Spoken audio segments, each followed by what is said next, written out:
El siguiente segmento tiene contenido opinión. En la primera hora, la entrevista. Analizamos los hechos del momento junto a sus protagonistas.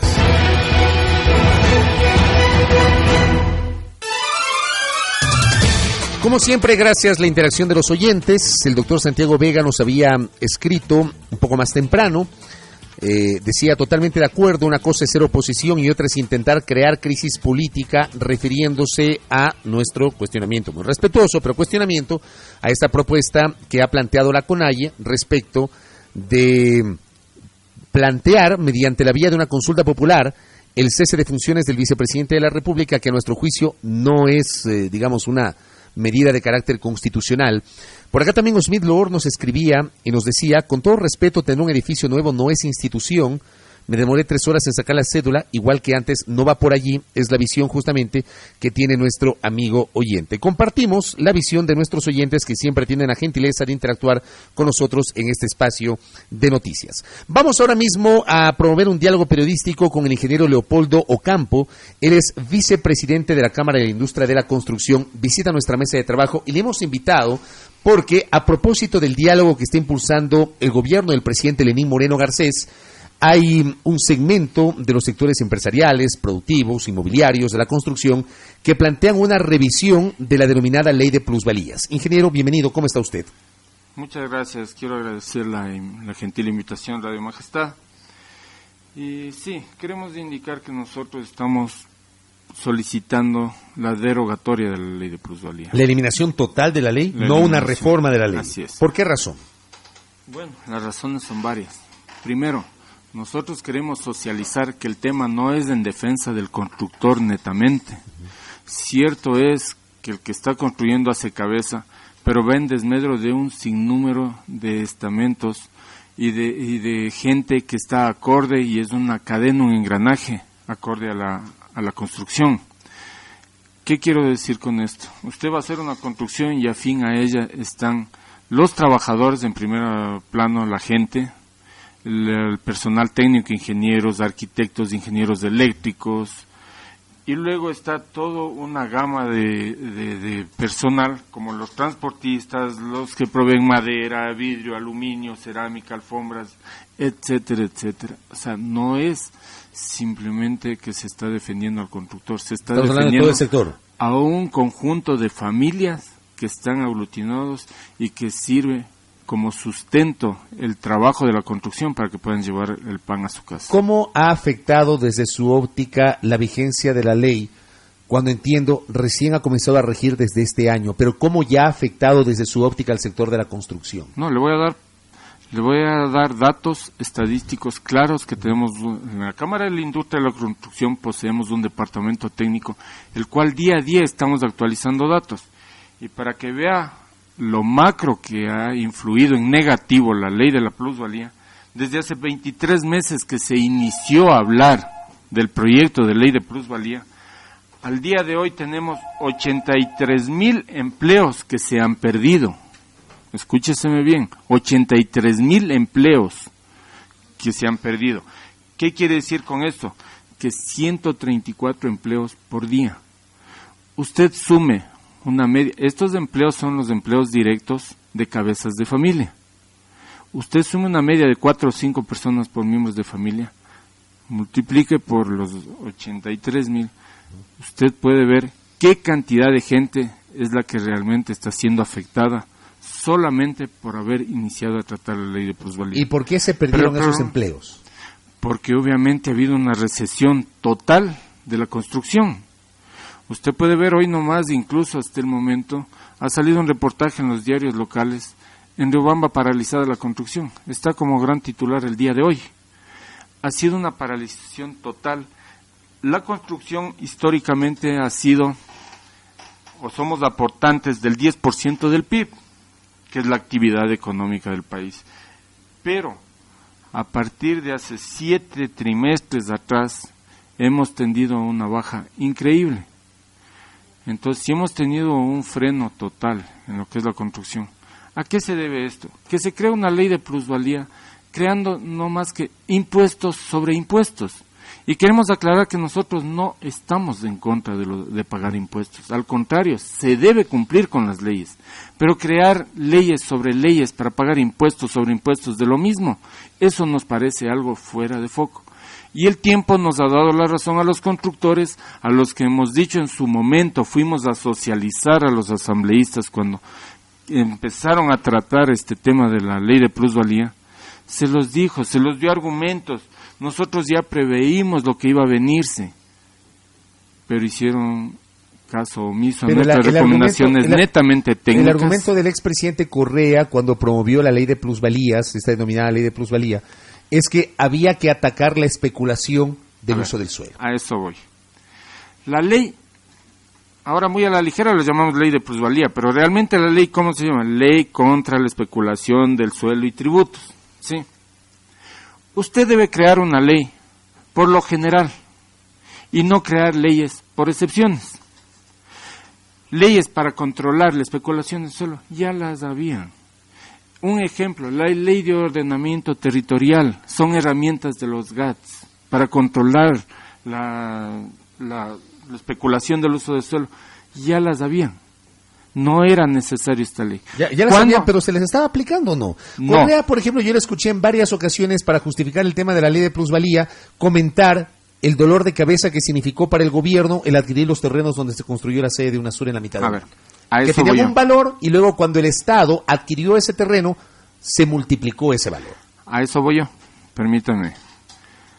Cuando se quiso comprar los terrenos de UNASUR, el dueño, no sé quién sea el caballero, obviamente lo disparó los precios. Eso molestó al presidente Correa, ¿no? Otro ejemplo, la Ruta Viva. Cuando se empezó a socializar de que se va a abrir la vía, obviamente los dueños de los terrenos adyacentes, cierto es, dispararon los precios hacia arriba, ¿sí? Pero ¿qué quiero decir con esto? Esas son las excepciones. Usted no puede crear una ley por una excepción, porque por una vez me cobran un terreno de una forma disparatada, y yo ordeno y me hago que me promulguen una ley.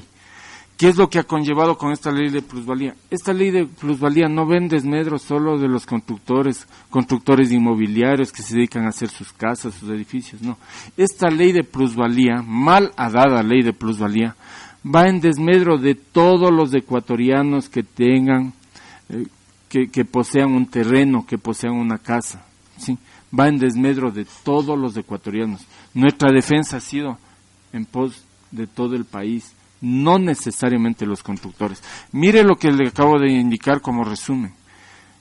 En perjuicio de quien compra y vende un bien inmueble, se ha dejado de tener 83,000 plazas de empleo, una recesión en la construcción, la cadena que genera la construcción, la cadena motriz, porque la construcción realmente es un generador económico, se ha frenado. ¿Cuántas familias están dejando de percibir? Ustedes proponen la derogatoria de la ley de plusvalía, pero ¿qué proponen al mismo tiempo para combatir la especulación? Porque hay una realidad que de alguna manera motivó que el gobierno anterior plantee la creación de esta ley de plusvalía que ustedes cuestionan hoy. ¿Qué proponen para combatir la especulación? Que las herramientas que se tienen, se las utilicen. ¿Cuáles, por ejemplo? ¿Cuáles son esas herramientas? Ejemplo, la ley de ordenamiento territorial. ¿Qué es lo que pasa con la mayoría de los municipios? ¿Sí? Hablemos municipio de Quito, Guayaquil, Cuenca. Y municipios grandes, entre comillas, debidamente estructurados, tienen sus profesionales capacitados. Y sin embargo, en Quito no se puede tener un control efectivo. Le voy a dar un ejemplo. En Quito tenemos el 60% de construcciones informales, es decir, que se construye sin ninguna técnica, ¿sí? El momento que tengamos un sismo aquí en Quito, el 60% de construcciones informales es articio. Ahí es donde la Cámara de la Industria de la Construcción están promoviendo esta serie de charlas de poder sustentar, de que la gente se estabilice y se eduque en el sentido de que existen herramientas. Pero ¿qué pasa con los municipios chicos?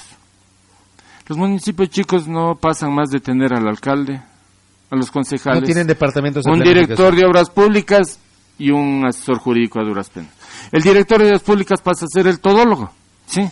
Entonces, ese personaje físicamente no se alcanza para hacer todo. Peor para poder poner en marcha herramientas que sí las existen.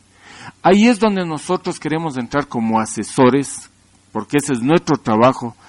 Ahí es la importancia de los gremios, de que podamos ser los asesores de los municipios, especialmente ir a estos municipios chicos y decir, sí, podemos hacer el control de esta forma. Ya lo estamos planteando aquí en el municipio de Quito, estamos en conversaciones a ver si podemos llegar a un convenio de poder ayudar a hacer el control estructural en todo lo que son estas edificaciones y especialmente controlar las edificaciones informales y especialmente controlar todo esto de los usos de suelos y todo lo que conlleve a la parte técnica. Ahí es donde estamos los gremios a las órdenes. Correcto. Hemos hablado con el presidente también, poniéndonos a las órdenes. Cuando fue el terremoto de Manabí, inmediatamente nos desplazamos, un equipo de la Cámara de Industria de la Construcción, y supimos que hay la informalidad en la construcción. Fue terrible, fue la causa de, por lo menos, el 90% de la destrucción de las viviendas. Ingeniero Campo, tengo interacción de los oyentes que están siguiendo este diálogo con el vicepresidente encargado de la presidencia de la Cámara de Industria de la Construcción, el ingeniero Leopoldo Ocampo. Habíamos recibido una llamada telefónica, una persona nos hacía esta pregunta que se la trasladamos a nuestro invitado: ¿quién defiende al comprador? La persona que llamó vive en Cumbayá, comenta que venden allá terrenos baratísimos, luego vienen las grandes constructoras y los precios de los departamentos son inalcanzables, dice. ¿Quién defiende al comprador? Decía un amigo oyente. Bueno, primero esto obedece a la oferta y a la demanda, y es justamente lo que da la mala dada ley de plusvalía. Le programa una ganancia extraordinaria, que eso lo da el mercado, ¿sí? Eso no lo regula nadie sino el mercado. Hablando en tema específico en Cumbayá, primero habría que ver en qué zona de Cumbayá, claro. qué nivel de construcción tiene en Cumbayá, porque en Cumbayá hay los extremos. El casco urbano, por llamarlo de alguna forma para identificarlo, Cumbayá mismo, el pueblo, pues es un pueblo. Y las unidades de vivienda ahí son tienen un valor ancestrales incluso. Pero usted camine un poco más allá, hablemos si es que el sector donde ha llamado el caballero es en Pillagua. Pues mire, ahí es otro nivel de gente que cada quien pone su precio según el nivel que quiera vivir o su bolsillo le dé. Pero en cambio otra persona nos escribió y nos decía, departamentos de $2,000 el metro cuadrado no es de Dios, dice, cita textual de un amigo oyente. ¿De $2,000 el metro cuadrado? ¿Ah? Sería de ver en dónde es, como le digo, será en Pillagua. Porque $2,000 poner aquí en el sur de Quito creo que no, como que no es concordante. Pero aquí en la zona de la Carolina sí. Pero los precios más o menos están regulados por zonas, por zonificaciones. Claro, y el no es tipo lo mismo el precio edificación. de esta zona de la República de El Salvador, Portugal, si usted compara con un precio en un sector del sur. Nuestro departamento técnico de la Cámara de la Construcción, y si la gente que está aquí puede llegar y le damos la información de cómo tenemos valores promedios, estamos a las órdenes de la ciudadanía, pues nosotros tenemos sectorizado la ciudad, incluidos los valles, para que puedan tener valores reales de una media y que no se los disparen así en el precio. E incluso voy más allá, pongo a las órdenes de la ciudadanía, a los técnicos de la Cámara de la Industria de la Construcción, para poder ir a asesorarles y ayudarles a que justamente no se les cobre por cobrar precios que se puedan disparar, que sea el justo precio de un mercado, del cual los estudios sí lo tenemos. Correcto. Por acá también teníamos una interacción de otro oyente que preguntaba, Héctor Velasco nos escribió y dice, ¿por qué si el costo de los terrenos deberá descender con la ley de plusvalía, la construcción se frenará? Dice, ¿por qué no dicen a gente que empresarios rentistas se sienten perjudicados por no tener ganancias extraordinarias? Son críticas, digamos, comentarios con crítica incluida que hacen nuestros amigos oyentes. Mire, eso es lo que se dio la mala información de que son los constructores o constructores elitistas son los que están siendo los beneficiarios antes de que exista esta ley. Le voy a dar un ejemplo. Los perjudicados de haber promulgado esta ley somos todos, empresa pública y empresa privada.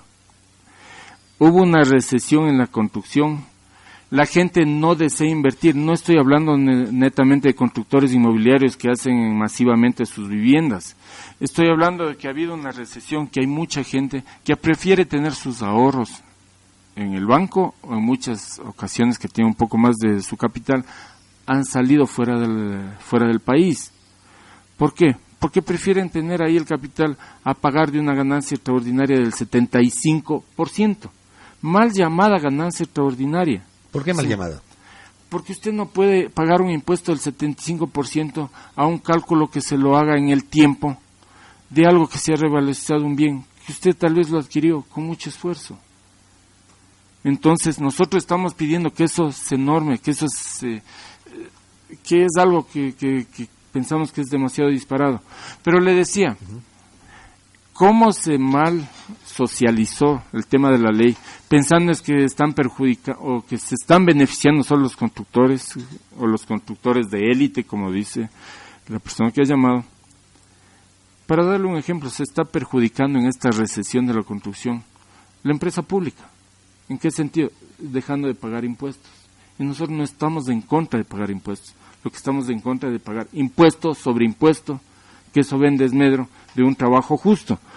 ¿Qué ha pasado con el municipio de Quito? Comparado el primer trimestre del año anterior con el primer trimestre del año 2017 actual, en el mismo periodo, el municipio de Quito ha dejado de percibir cerca de $5 millones por el tema de falta de pago de impuestos, por el tema de la recesión de la plusvalía.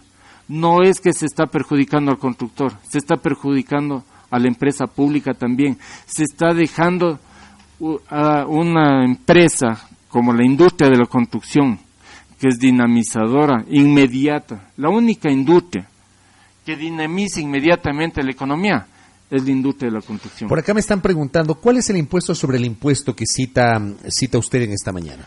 Por ejemplo, las leyes de ordenamiento territorial, ahí ya citan. Tenemos la ley, cuando usted va a inscribir sus terrenos en los gastos municipales, ya le cobran impuestos, ¿sí? Entonces tiene usted ya una serie de impuestos para adquirir un bien inmueble. ¿Y no hay excepciones para los constructores? ¿La ley no establece excepciones para los constructores? Es lo que nosotros solicitamos a la Asamblea cuando recién empezaron a tratar la ley. ¿Y no se ley. incorporaron esas excepciones? Al inicio nos dieron la apertura que iban a incorporar. Al contrario, fueron más rígidos porque el 75% de la ganancia extraordinaria no era el 50%. Y cuando fuimos a plantear nuestra propuesta de que por lo menos consideren o deroguen la ley, lo que hicieron es a la inversa, subirnos al 75%. Entonces fue todo al revés.